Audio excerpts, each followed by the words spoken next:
Well, I think we'll just get started here with our session here. Haumitaku api, Dayanwa Chia Kapido, Mish, Washicha Elijah Hopkins, Amaki api, Petu Kide, Dayanwa Chia Kapido. I want to welcome everyone here to our breakout session for cultural and mental health with the Buffalo Chasers. I'm joined by with Mr. Tommy Christian and myself, Elijah Hopkins. We're out of Fort Peck Community College, located way up here in Poplar, Montana. And so today, with our presentation, in our formats that we do some podcasting on the past few years, anyways, and Mr. Tommy Christian, he's very well versed in Eapaha powwow and ceremonial way of life. And so before we get started, I ask actually Tommy if he would share some good words with us in a prayer, and then after that, maybe we'll go into our cultural and mental health presentation. We can address any questions anytime, but for now, Dekshi, if you could share some words with us in a prayer, that would be good. Pirama. How dai chano toshka upile chichapelo. How mitaki pe ambetukile michante ta oaglake na hana pe chuzapelo. Hohe chaje mita wamnisha ge doba ima chiapi. Ushimalo omakia nagna gupta. Good morning, my relatives. In a good way, we welcome you here to our podcast or Zoom meeting, however you refer to it. But we're here to kind of help out people understand the importance of who and what we are as a First Nations people, and that's a people that we believe were indigenous to this Turtle Island. And in a good way, we have a value system that we live by, and we always try to humble ourselves as it relates to this higher power, if you will, creator, whatever you refer to him as. But we do that in a good way. So at this time, I'm going to ask all of you in your own way, if you can go to your higher power and ask him to help us understand the importance of our togetherness today. So I'm going to share a few prayers in my language. I'm going to ask that you pity us as we try to do these things in a good way. And thank you for your participation. Atukashila na wakantaka tateria toba unchima kana makaina. Na kumitake pe wanagi makpea aktayage hocho kakta hiopo. Nichope unsha ke mitake pe hecha na okia chawa ushui chalapo. Kiksiapo mitake pe naha wayaza pi unchi makao mani. Kiksiapo mitake pi unchi makao mani na wachante yoksicho mani owichakiapo ushui chalapo. Okay, atukashila na wakantanka Kiksiapo mitake pe agichita oyate kizuya ekta wichasha bile wiapile chanku washte unkupi. Kiksiapo mitake pe winukshala wichakshala wakanja pe hukshila unchinshla kushkapi wikushkapi chanku washte unkupi wichozani unkupi okiawo. Atukashila na wakantaka oyate oyansi chanku luta aga omani owichakiapo ushu wichalapo. Atukashila na wakantanka Wopilan ambetu washte yuha mayaku na okia wone mitaki epi wana hi unshia ke okia chawo tioshpe tawa tiwahe tawa owi chakiapo. Atukashila wakantanka wopila chichiapelo. How mitake owasi wamakashka owasi. Oh, Pirama Dekshi. Again, beautiful prayers. And so for those of you that are familiar with our college, we're one of 37, 38 tribal colleges, but we're unique, just like every tribal college is unique. We have a unique tribal cultural history, and there's two separate tribes here on the reservation here in Fort Peck, the Assiniboine and the Sioux, otherwise known as the Nakona, Dakota, Lakota, Oyate. And so there's a lot of different teachings and cultural teachings that we do our best to follow. And so Fort Peck Community College, we have the luxury of having access to some elders that can join us with the college and share some things. And so I guess we're just kind of shooting from the hip here, but I think a good place to start with our presentation is maybe backtracking a little bit, and we can maybe give listeners maybe a little bit of background on maybe the Buffalo Chasers podcast, what it is, how it started, and then maybe at that point, actually Tommy can share a little bit more about those fundamental things that I think are important for our students, community members, anybody that's listening. So right when before COVID hit, or when COVID hit nationally, here at Student Services Department, where I'm the Vice President of Student Services, part of our goal is always to find ways to utilize the strengths of our campus, our culture, to for retention activities, to keep our students in a good place under this idea of holistic wellness, not just providing academic resources, but also providing non-academic supports to make sure our students are successful while they're students here. But part of that, it goes beyond just the student, because students are tied into families. They're tied into our community as a whole. And so when we're able to leverage cultural resources and to be respectful about it, and integrate that into our college campus, where we feel like we're doing a better job of being more responsive and culturally literate, responsive for our students. And so there was an opportunity that the president of our college reached out to Mr. Tommy Christian here a few years back, and because he's been pretty well versed in Indian country as an announcer for powwows, ceremonies, and whatnot. And so he graciously accepted the invitation to come to Fort Pitt Community College as a cultural liaison.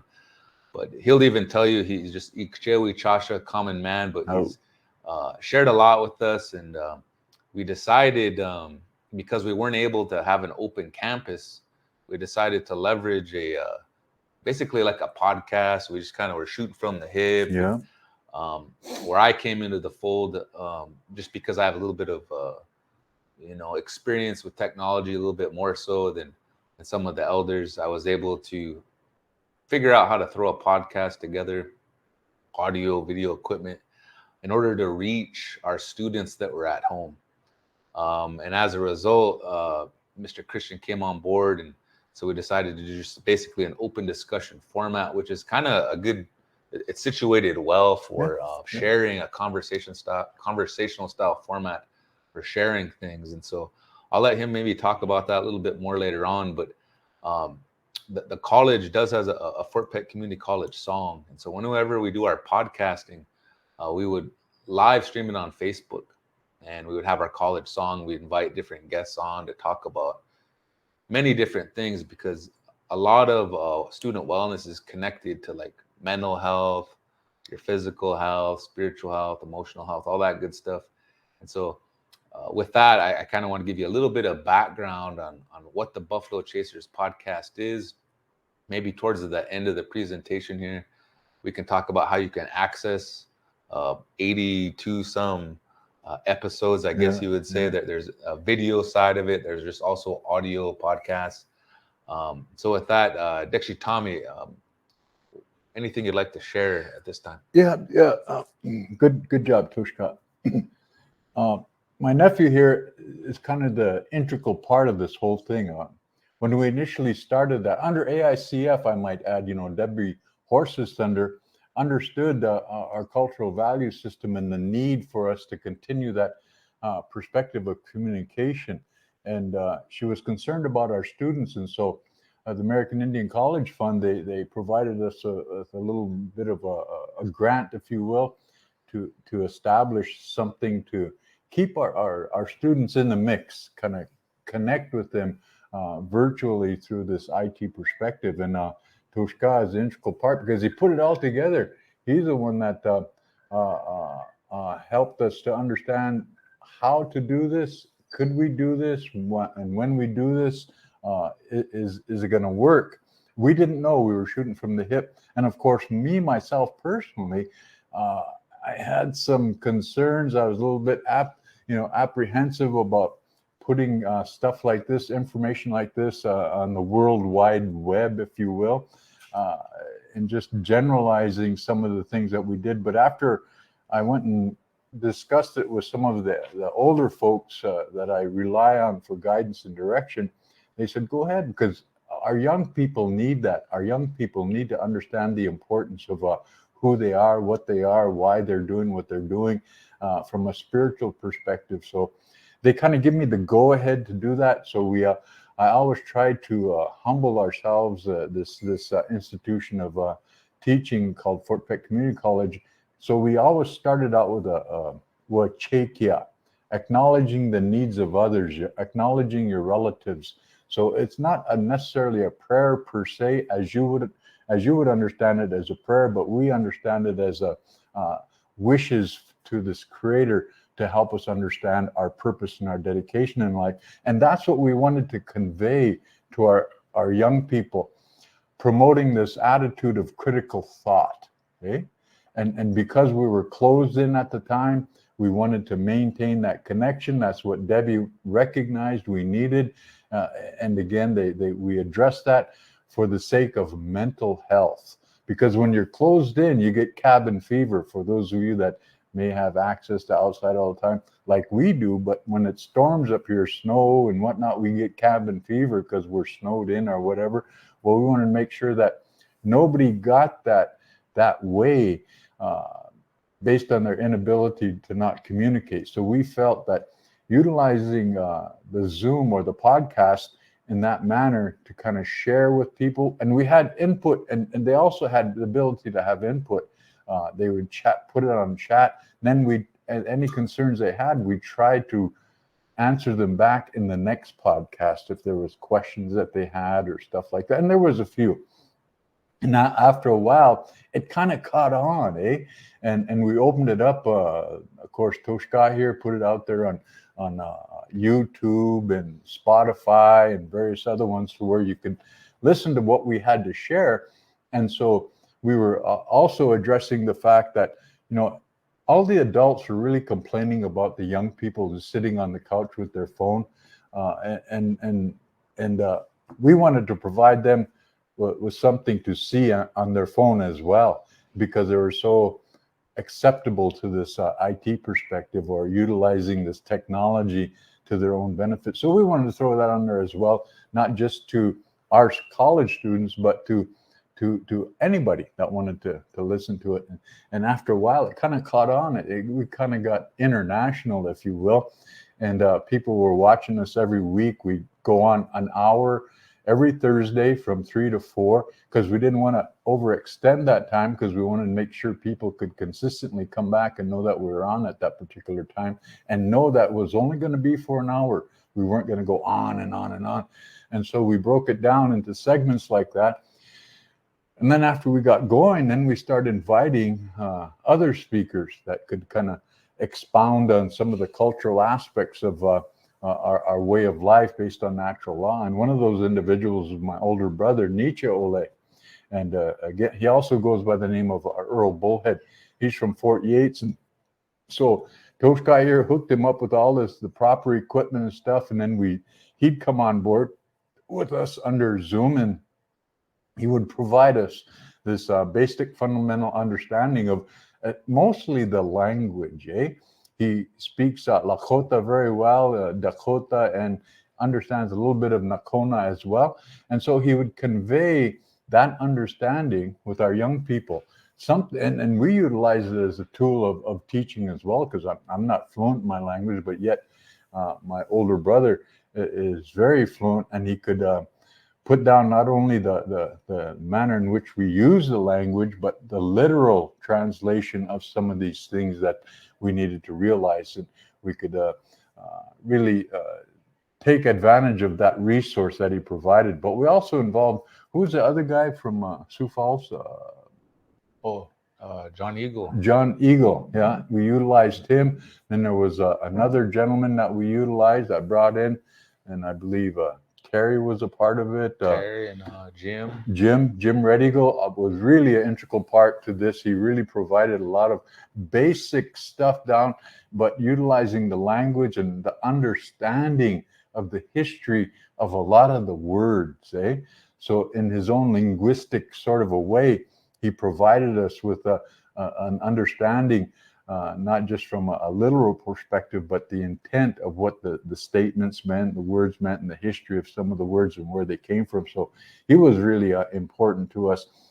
And in that process, a lot of our students really felt connected to beginning to understand the Dakota, the Lakota, the Nakona people.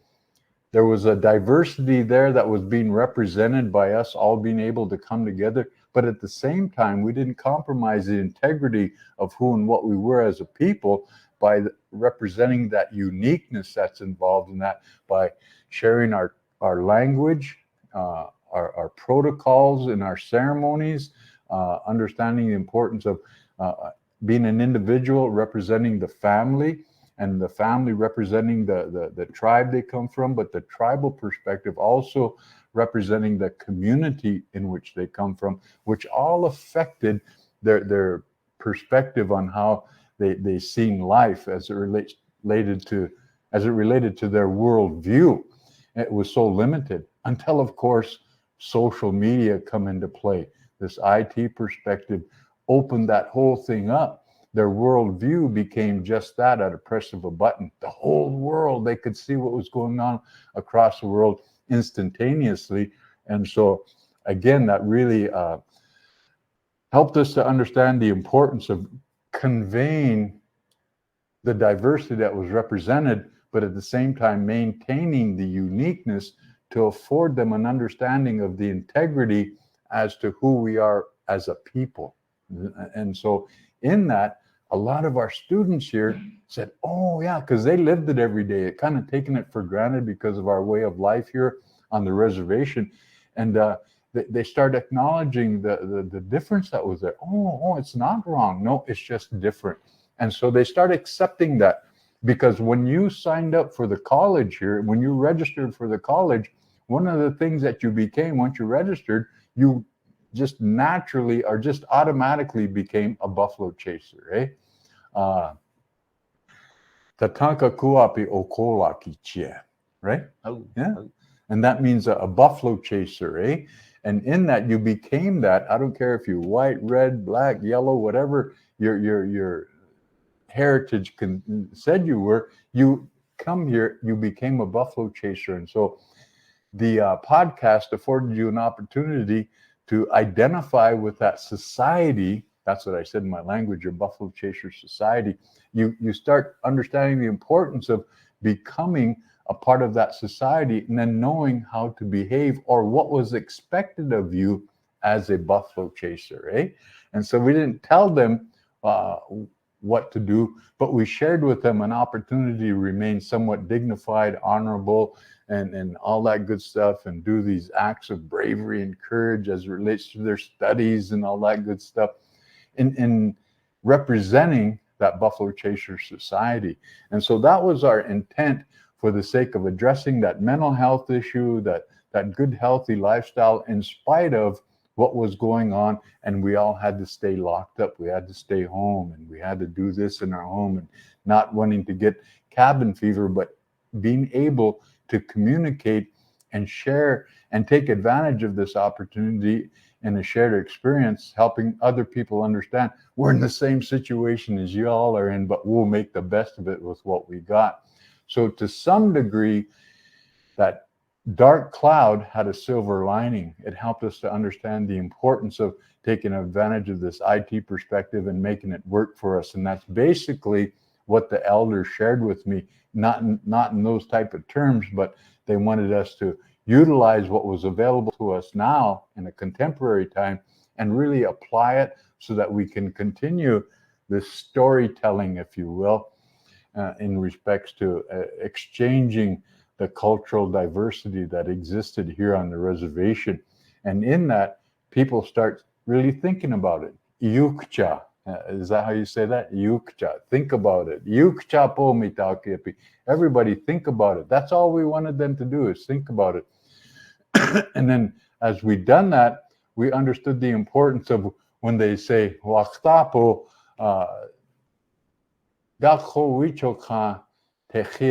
yeah, it's kind of hard to be an Indian, so just kind of be aware, hey, and the language we still do speak our language. We still do our ceremonies in respects to maintaining that connection with our spiritual world. But a lot of people didn't know that. They thought we were all so assimilated. All we did was just live like a non-Indian. We don't. Although we've adapted and adjusted and maintained our cultural perspective, we were able to also assimilate to a white man's perspective, and that quit being taken for granted. People are start recognizing, say, oh, that guy's not a racist, he's an Indian. And there was nothing wrong with that. And then it was more acceptable for them to really realize the diversity that was there based on this two ways of life that we had to accept in regards to, being somewhat, what's the word, productive, if you will, to today's society, and how the buffalo chasers, that society of buffalo chasers, they were earning and acknowledging their own, let's say, perspective. We were affording them the right of their own integrity as they saw the center, and again, they realized they weren't wrong by living like that. That was that individuality that we expressed and shared with them, as opposed to individualism. The individualism is I, me, my. Everybody chases that under capitalistic imperialism.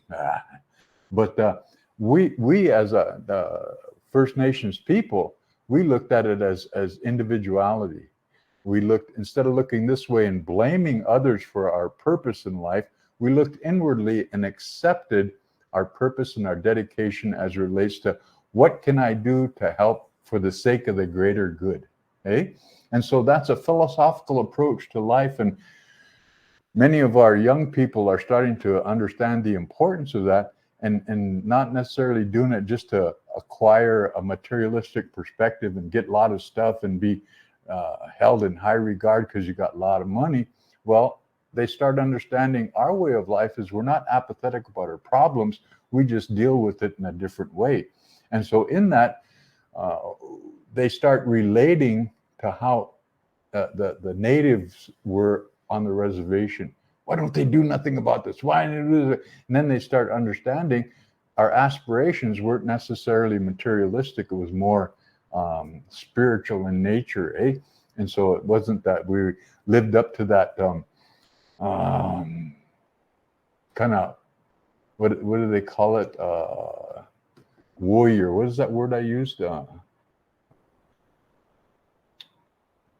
Domestic warrior? No, not domestic warrior. Anyway, keyboard warrior. Remember, I used to say that all the time when they think we're apathetic, lazy, no account. What the heck was it? Anyway, I'll get them. But in that, we wanted to start acknowledging some of the better qualities of Indigenous people, because we were identified as this lazy, no account, wife beating, child abusing individuals, and we were not that. And so the premise that we came from, my nephew and myself, is we wanted to address this ideological paradigm shift. Move those two dimes. But this ideological paradigm shift as it relates to other people's perception of who and what we were as a people, affording ourselves the right of our own integrity based on what it is that we live by. And what we live by was our value system that was under natural law. And so in that diversity was represented, but at the same time, we maintained that uniqueness by, again, living our value system and still being able to adapt to a more contemporary perspective as it relates to that assimilation that we're applying to, just so that we could pay our bills, look after our car, our houses, and feed ourselves and whatnot. We had to go out there and hustle as well, but we always maintained our cultural perspective in regards to a personal, individualistic approach in regards to what can I do for the sake of the greater good. And so all that entailed a lot of different things. A lot of people don't understand what powwow is about. They don't understand the giveaways. These Indians got nothing, and yet they're giving everything away. What the heck? Are they that stupid? No, we're not. It helps us to understand the importance of that virtue of generosity, eh? And without conditions, no conditions attached to that. And that's where they come to understand the importance of, in a ceremonial perspective, we always tried to remain apolitical and apersonal.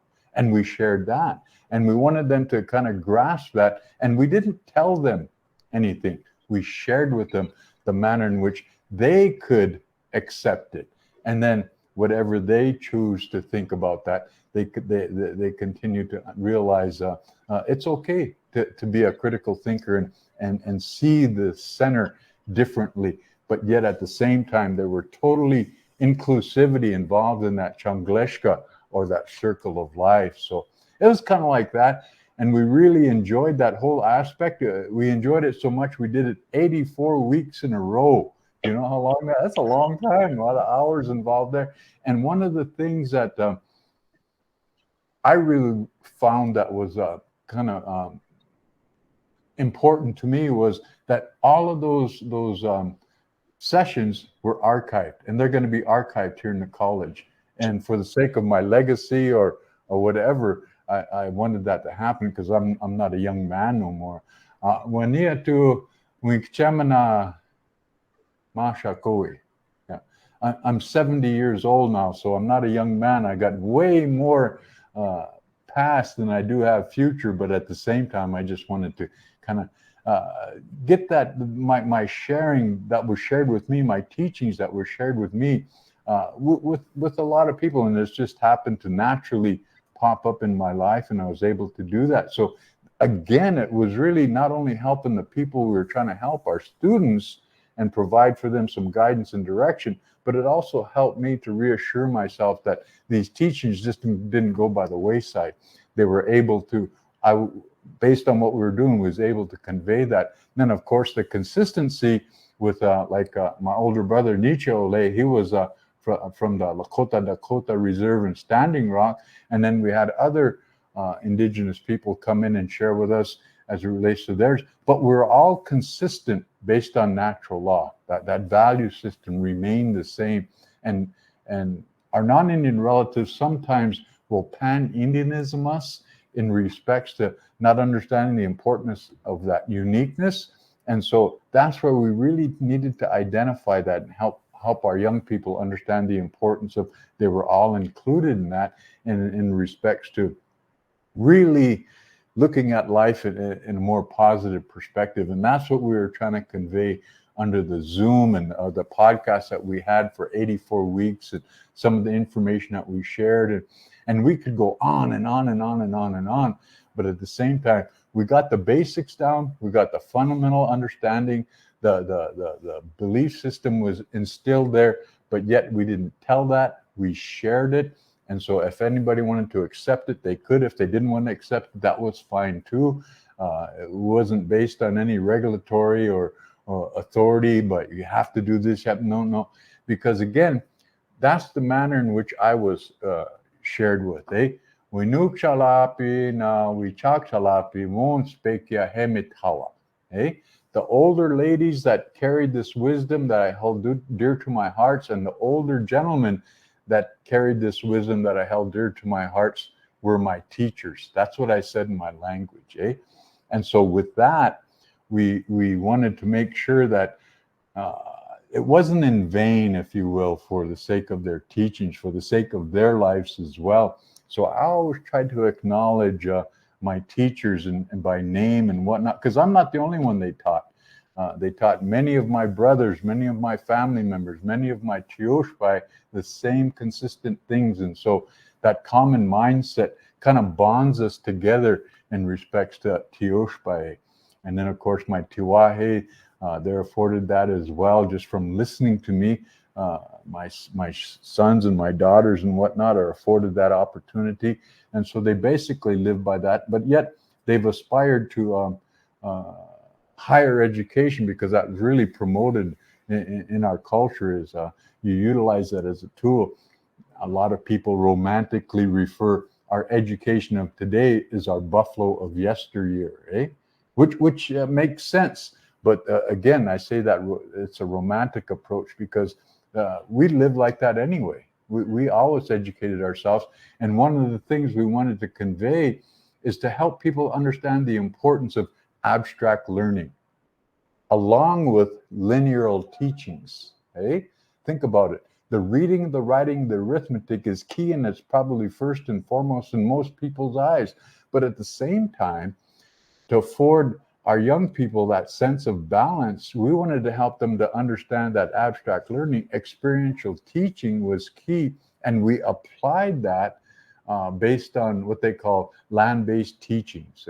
And so we wanted to make sure that avenue was available to them if they wanted to achieve that sense of balance, because that's what we were aspiring to become. When Toshka talked about holistic approach, that's what we were trying to accomplish, is that holistic approach, bringing that sense of balance to our students to help them understand that as a human being, you're going to go crazy if you get cabin fever, but at the same time, you can kind of counteract that and with being able to communicate. And so that's how we utilize Zoom from a mental health perspective, and really helping us understand the importance of our attempt to deal with maintaining some sense of reality as it related to COVID and its effects on us. But yet we countered that with the Zoom program that we implemented as under the auspice of Fort Pitt Community College, and we identified community was key. That was first and foremost under representing this institution of education that we called Fort Pitt Community College. And again, we always implemented the spiritual aspect of who we are. Before we started, we always played our cultural song that was provided to us by my older brother, Tatanka Dobanaj Hunga Hudeshabi Oyateki. He was the chief of the Red Bottom people, and he made that song in the language, and we played that every session that we had it, and it always brings back good memories. He's no longer here with us, but yet he was such a gracious teacher in the manner, because he was one of my older brothers, and he really helped me along, not told me what to do, but shared with me avenues of approach in dealing with some of these problems I was having personally, because it was really, we were really close, myself, and he went by the name of Robert Forstar. He was the chief of the Red Bottom people, and he took me under his wing and carried me a long way. So it's always good to hear him sing those songs and really help us to understand the importance of maintaining the language, as well as recognizing our purpose and our dedication in life. What do you think, Toshka? Maybe we'll show that video that we did with Oh, Earl. yeah, maybe just we got a few minutes left. Yeah. Would that be good? Okay. Yeah. So maybe my relatives, or those of you that are still with us here, part of what Dexter was talking about was with the land-based teachings. We try to make that shift from we were really heavy on the virtual presence for a while because we had to, but with the idea being that we create pathways for either workshops or visiting with other elders, maybe in person, and that way we can connect them with other experiential land-based learning opportunities, because that's really, they're not separate, right? The land is connected to our mental and physical spiritual health, so we got to do things, we got to connect with it, whether it's taking long walks by the river or whatever, fishing, getting common out. things, but there's other things, and with the help of AICF, with some grant funding, we're able to host some community workshops, bow making, and one of them was drum making. A few summers ago, we had Mr. Earl Bullhead Nicho Ole came over, and we did this thing where we made the dream drum. We reenacted that, and he had a story with it, and there's like maybe a 4 or 5 minute video. We'll end with that maybe. Then we'll open up maybe if there's any questions, anybody that wants to hang out, and we can do our best to address those questions. I'm not sure if I'm sharing my screen correctly, but I'm going to give it a shot, and I'll see if I can find this video if possible. And again, that's called abstract learning, experiential teaching. That's what we're trying to implement through these different bow making, quill work, bead work, star quilt making, stuff like that. That's more abstract, hands-on experiential teaching. And we're trying to help our students understand the importance of that. So watch this.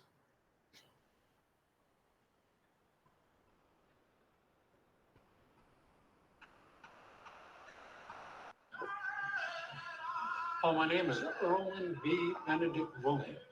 I'm an old member of what they call the Standing Rock Reservation. Right? Now, when you're at it, you need to find a center. Okay. You need to find a center. I've been a teacher now since I was 19 years old. Okay. I wanted to know where this all began. Often wondered, why there's certain things that we have to practice in the drum that are still carried on. It's a little bit too much, You want to make sure those go in first. So those who understand the ways of the drum, they find protection, they find faith. The songs that we sing on that drum are in our language, are composed by our relatives, forefathers. So it's important to remember those things. So it's a study. Where does that song come from? Who composed that song? Let's not forget, There's got to be some honor. Could go down just a little bit. Can I get closer on the line? Yeah. It's like a friend, like a buddy that you have to take care of. So you develop this bond with it. Cautious about its relationship with the thunder. So you don't want no metal in there.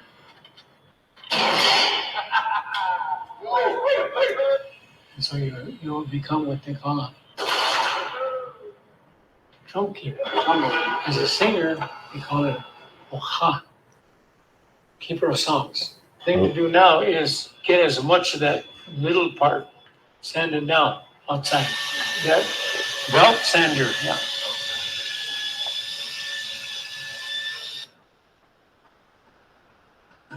Being that caretaker or that drum keeper is also a responsibility. You got to be prepared for everything with the song. Naming songs, giveaway songs, thank you songs, warning songs, closing songs, flag songs, different types, different songs. You have to be knowledgeable about the songs that you sing. I stayed 39 years old for 6 years because I didn't want to get old. And after I learned the word for chala, which chala means to be knowledgeable, wisdom. Chala is a blossom. So when I accepted that, come on, bring it in. I started giving my age. I was the first certified language teacher in North Dakota. And it worked out beautifully. So that's all I do is teach kids the language through songs.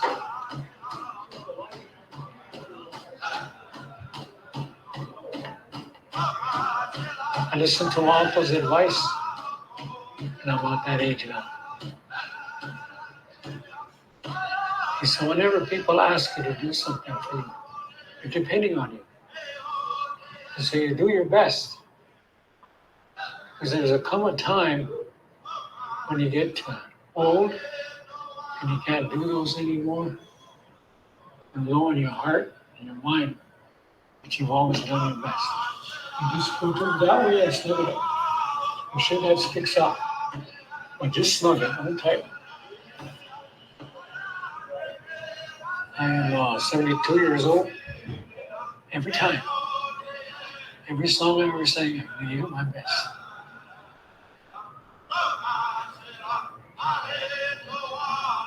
Okay.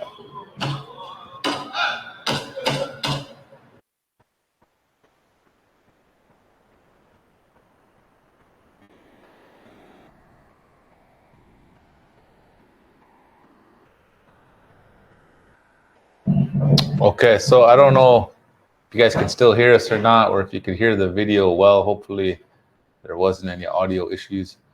So with that, we'll open it up if there's any questions, unless there's anything else. We're more than happy to elaborate on any of this, although we are kind of cramped for a little bit of time. We got about 4 minutes. Yeah. I will say, those of you that are interested in this content, you can find us 3-4 different places on the website or the World Wide Web. If you go to YouTube and you search for Fort Peck Community College, you'll find our college YouTube channel. Then there's a bunch of videos there, but if you go under the Buffalo Chasers podcast series, and you'll watch those at your leisure. We can also have, I think on Apple Podcasts, Google Podcasts, and Spotify, the audio version of all of those are there. So I'd encourage you to check that out. A lot of rich content. So yeah, but any questions, comments, concerns? Because if not, we'll just hang out here for a couple of minutes till the session closes up.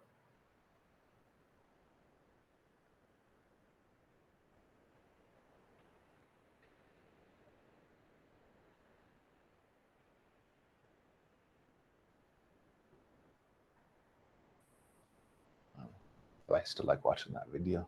Yeah, It brings back the memories. Yeah. We actually made that from that whiskey barrel. Yeah, that's one thing with actually Tommy reminded me of that drum that we made was and Earl talked about it a little bit, but back in the early reservation era, they used to make drums. The original Dream Drum was out of old whiskey barrels. Yeah. Those big old drums, they'd cut them in half, sand them down or work on them, and then they would make I think he said every family would get a cow. Yeah. Like a dairy cow. Then after it would die or whatever, they would use the hide. They'd wrap that around there, and that's how they'd make their drums back in the old school. So so we tried our best to reenact that. We followed the guidance from that Ojibwe book. Remember, what was it called? I forget what it was called, but it was in the video. Yeah. And then but we had to clean it out. Yeah. And that one was an old I think it was a whiskey barrel too, or rum or something. But then as we were cleaning out the inside of it, you could just smell that old whiskey, bourbon, or whatever it was. And all those old war stories started coming out. Maybe on a different podcast we can go over the stages of being drunk. Remember that one? Yeah. It's a good one. Blamed Earl, of course. Yeah. But there's a deeper presentation that we did down in Rapid City. Yeah. It's on the YouTube channel. If you go under language and culture, or culture and language, there's a handful of videos besides the podcast where we did like couple hour long presentations in Rapid City last year. To Switch a Language conference where he elaborated more on the Dream Drum that we did that video we just watched. So if you're interested in that, definitely check that out.